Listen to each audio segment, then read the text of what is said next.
ఎన్ని గంటలు అంటే నేను అంటే టెస్ట్ సిరీస్ జాయిన్ అయ్యానండి. సో వాళ్ళు మొత్తం ఈ ఎగ్జామ్స్ పెట్టేవారు. సో ఎవ్రీడే నేను ఆ రోజు ఆ ఎగ్జామ్ ఫినిష్ చేయాలి, అదే నా గోల్. నేను మార్నింగ్ చదివేదాన్ని, ఈవినింగ్ ఎగ్జామ్ రాసేదాన్ని, నైట్ వచ్చేదాన్ని, పిల్లలతో టైం స్పెండ్ చేసేదాన్ని, అంతా ఓకే. నేను లీవ్ పెట్టిన టైంలో మార్నింగ్ 8 to నైట్ 8 చదివేదాన్ని. హార్డ్గా తీసుకోకుండా ఒక హెల్దీగా తీసుకొని ఈరోజు అల్టిమేట్గా ఈ గోల్ అచీవ్ అయ్యారా? డెఫినెట్లీ అండి. నేను ఈవెన్ ప్రిపరేషన్ టైంలో నేను ఏమి ఫంక్షన్స్ అటెండ్ అవ్వడం మానేలేదు, మూవీస్కి వెళ్ళడం మానేలేదు, ఏమీ లేదు, అన్నీ క్యాజువల్గానే ఉన్నాయి. నేనేంటంటే అన్నీ బ్యాలెన్స్డ్గా ఉండాలని నమ్ముతాను.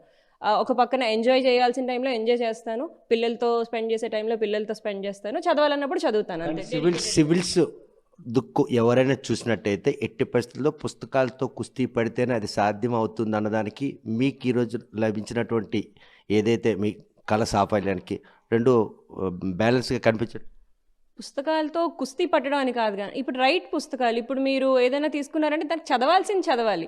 అంటే మీరు నేను ఇది చదవాలి అని ఫిక్స్ అయ్యాక మనకి చాలా సోర్సెస్ ఉంటాయి. ఇప్పుడు సపోజ్ ఏదో ఒక ఎకానమీ సబ్జెక్ట్ తీసుకున్నారనుకోండి, నెట్లో కొడితే వేరే సోర్సెస్ వస్తాయి.